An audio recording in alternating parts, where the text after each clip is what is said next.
How are you? Today you're with your family. You're with your dad.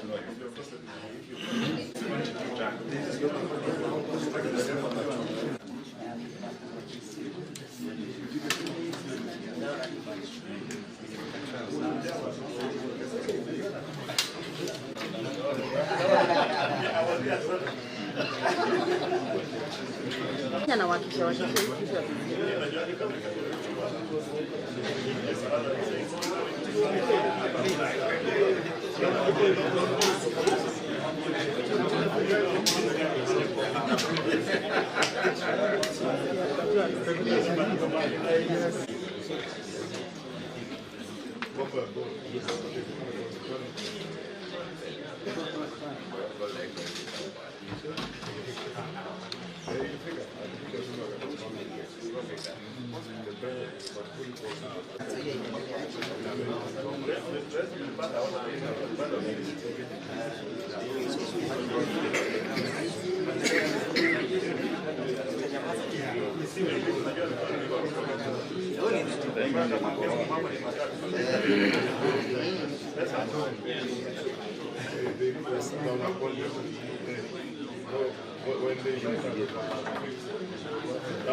They don't own the back.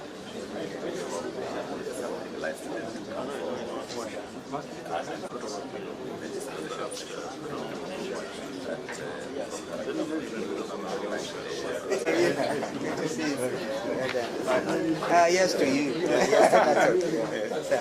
You're well? Yeah. Sorry. You okay? Yeah.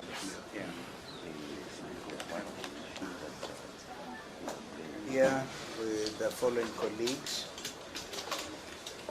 For the first accused, Governor Natembeya, Macharia Njeru, Council Macharia Njeru, Council Elijah Mwangi, Council Simio Murambi, Council Charles Walioli, Council Edgar Busiega, Council Ndengo Juru, present. Council Zach Alakonya. I'm writing my hand. Okay, so go slow. So I have Sibiu. Oh, that's how far you are. Yes. Okay. It's been a long Yeah, Simio Murambi, I'm present. Charles Walioli, Your Honor, I'm present.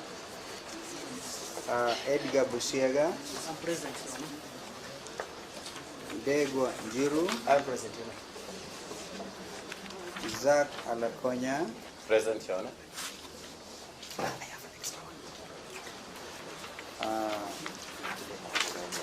Nakorenya Eric. This must be a Bukusu. I'm present, Your Honor. Ken Echesa, I'm present, Your Honor. I think that is. Good morning, Your Honor. Yes. My name is Owiti. I am present.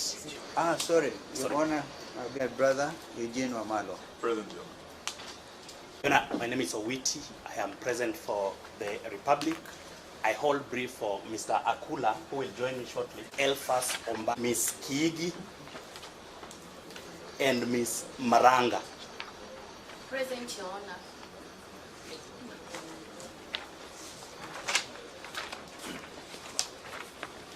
You know, the matter is coming up for mention to confirm compliance with the directions of your learned brother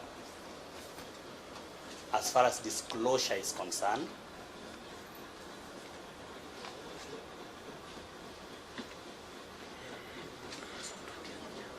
Unfortunately, Your Honor, on our part, we have not been able to comply with those orders. And will be seeking for an extension of time within which to comply.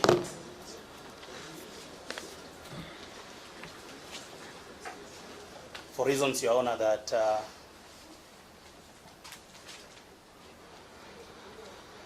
most of the documents, the subject of the disclosure, are intended to be obtained from the Trans Nzoia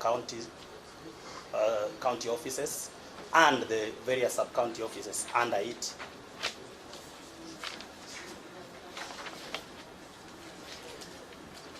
And we have been unable to obtain those documents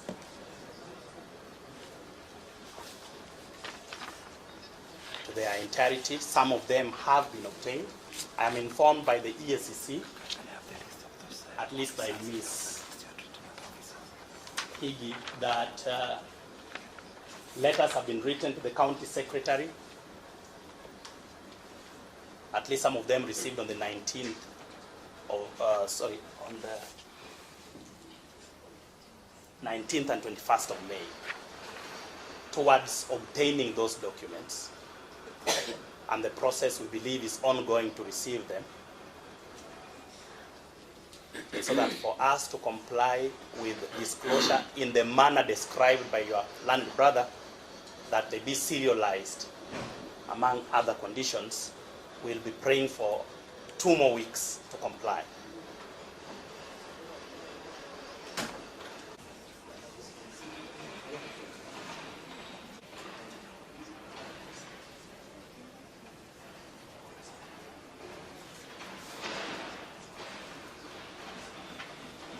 What are you doing? This is our country, Kenya. Ruto, you will not kill us. Ruto, you will not kill us.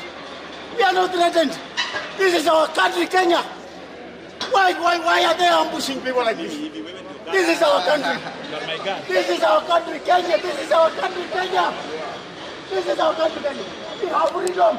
Freedom of speech. Freedom of doing anything. According to the constitution and the law of Kenya. I'm speaking the truth.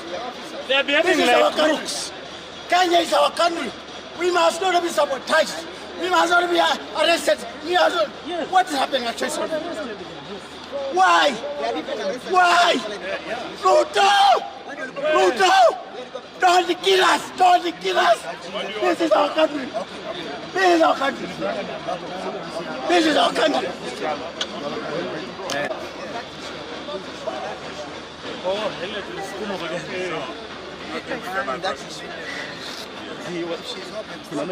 Yes. You want us to face this side, because of the sun. The delay of disclosure of the evidentiary documents and witness statements by the prosecution. The prosecution states that they have not been able to give disclosure on the basis of their case, as they are still in the process of gathering documents from the subject's county and sub-county offices. In the same vein, the prosecution also states that with the information they had gathered, through the investigators, the threshold for the preferring of charges was met. Further, that the decision to charge was well within the ODPP's policy on the same. The application is opposed by counsel for the defendants. They state that the delay caused in the disclosure taken in light of the clamor around the first accused's arrest is a travesty of justice. The defense also protests that the subsequent visits by the investigators to the first accused office and county offices have been done without disclosing to the counsel of such visits. They are apprehensive that the surreptitious visits may be used by the investigators to plant evidence against their client. The court did give thorough directions on disclosure. It is clear that the prosecution has not been able to do so. Although they state that they were given an onerous task on the nature of the disclosure, it is imperative for all parties to ensure that they comply with the court orders as strictly as possible. The rights of the accused and the interest of justice demand it from all the parties. That being said, and even taking into account the decision of the Supreme Court in Hussein Khalid and 2 others versus the AG on the matter of disclosure being continuous, and having reached the decision to charge, it would follow that the prosecution had reviewed a number of documents and witness statements already in their possession. Those documents and statements ought to have been disclosed by now. This is regardless of their liberty to give such further disclosure as and when it may come into their possession as the matter goes on. I therefore direct the prosecution to comply with the orders of disclosure as were made by these courts on or before the 16th of July, on or before the 16th of June 2025, when this matter is to be mentioned again for further orders. Both parties have alluded to several other applications which they wish to present before court.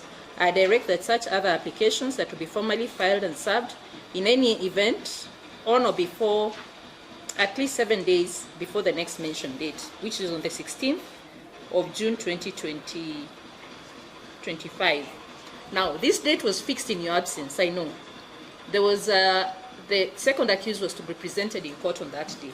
So perhaps if there are any issues that would make it onerous for you to come to court on that day, I may hear them now and for us to consider whether we move that date.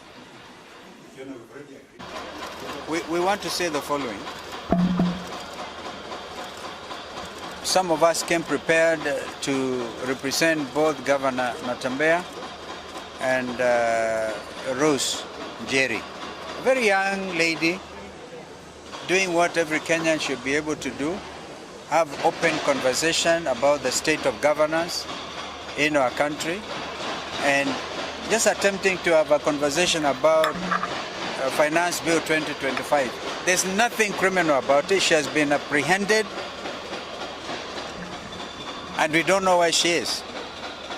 So we must remind the DPP and William Ruto that if you still believe this country is under the rule of law, please produce Rose Njeri with immediate effect and be able to face the consequences of acting against the Constitution. You know, you cannot hold an accused, a suspect for more than 24 hours before producing them in court. This is the basic law of the land. And kama mulienda kule Homa Bay na munasema kwamba you have apologized to the agencies. How do you apologize to the agencies and you continue to harass them? So some of these things we are going to be dealing with. We are very clear about it and we will not relent. Kenyans will not surrender. We've just seen one frustrated Kenyan here expressing his complete sense of despondency. We cannot afford it in our country. Maybe my friend Eugene can talk to you about this matter. Yes, thank you very much. I think just to say yesterday was Madaraka Day, and there can be no greater Madaraka for any Kenyan than the Madaraka to be able to participate in decision-making systems of your country, including the budget-making process, including the finance bill that will determine what happens in this country. Rose Njeri is one of the heroes and heroines of this country that we need to celebrate, not to incarcerate, not to harass, because she was facilitating public participation. And in her own very ingenious way, in a very creative way, she had facilitated many Kenyans to interact and to participate in this budget-making process, and particularly noting that 25th of June is coming. Today is third, meaning to the next Revolution Day, the Liberation Day of Gen Z's, 25th of June 2025. The Finance Bill 2025 is coming, and as Kenyans we are allowed to participate in the making of that bill. So we are here to demand, we're a big team of lawyers here. We were ready after the Governor Natembeya case to stand with Rose Njeri. She has been held at Pangani Police Station for several days. We had been told she'll be produced today. As we speak, she's not in any of our courts. Where have they taken her? Why are they holding her? What crime has she committed? These are the questions we want to ask today. Even as William Ruto apologizes to Gen Zs, he must start by releasing and apologizing to Rose Njeri. She has done nothing wrong. From Trans Nzoia, I want to say this. We've seen what has happened today. A prosecution that has no evidence, that is set on a fishing expedition, that did a lot of drama raiding Governor Natembeya's homes in Kitale, in Nairobi, in Rongai. They brought him here and they have no evidence. They are now harassing anyone, whether family, whether politically associated, whether working with Governor Natembeya. We have seen them harassing people here who travel all the way. We are saying this harassment must stop. This harassment, this is pure political harassment, and we demand that it stops. Thank you very much. Well, just add, we declared that June the 25th will be a public holiday to commemorate the singular struggle by the Kenyan Gen Zs, who have actually raised the conscience of the world, not just the region, the world. So for me and all of us in opposition, we are very clear that 25th will be a public holiday. And then the police, why keep Jerry? He could even have given her a police bail. Now you are complicit in this heinous crime against humanity, because she's a human being. She's a Kenyan young lady entitled to all the freedoms under the Constitution. To the people of Tanzania, we are with you. Thank you. A Kenyan citizen, Kenyan patriot, and I stand here in solidarity to defend our people. I'm not happy with what is happening in the Republic of Kenya, especially with unlawful arrests, victimization, intimidations, harassments that are occurring now and then. This is our country. Let us respect our constitution. Our President, His Excellency Dr. William Samoei Ruto, had to swear 2 oaths, first oath and the second oath. He must be able to protect our Kenyan constitution. He must be able to protect the entire citizens. But what is happening in the Republic of Kenya actually is very horrible. Now, once it continues like this, are we going to encourage the local investors? Are we going to encourage the international investors or foreign investors? This is very bad. Now, what about to a local mwananchi? Someone who is voiceless, someone who doesn't have anyone to defend him or her. Where shall he go to? This is our Republic of Kenya, and I'm speaking the truth. Leadership is very much unpredictable. Today you are the president, the following day there is another one who will be leading. What will happen now? Maybe if the following day or the following year or the coming 2024, then another person who will be leading will be your enemy. Actually it's not good, and that's what I'm really clarifying. We want peace in the Republic of Kenya. Thank you very much. I'm Paul Wamaru, a Kenyan patriot and a native of Kenya. We may not oppose, but I then confirm as is required, and of the view that we could have the middle ground of, during the mentions, at least appearing virtually. That would be our position. From wherever he is, it will appear virtually for the mentions.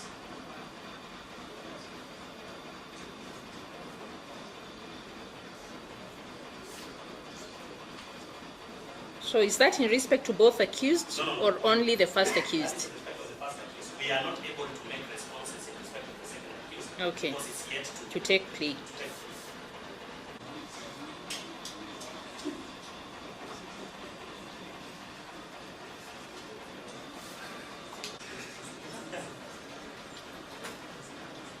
So I'll dispense with the attendance of the second of the mention, then we'll see whether it will be necessary for him to attend or not.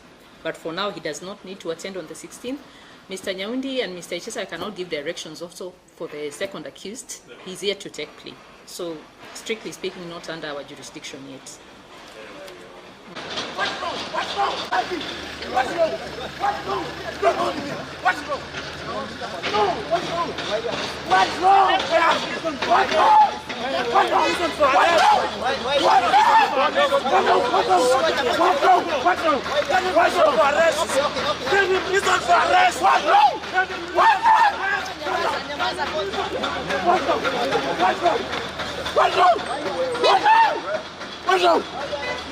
What's wrong?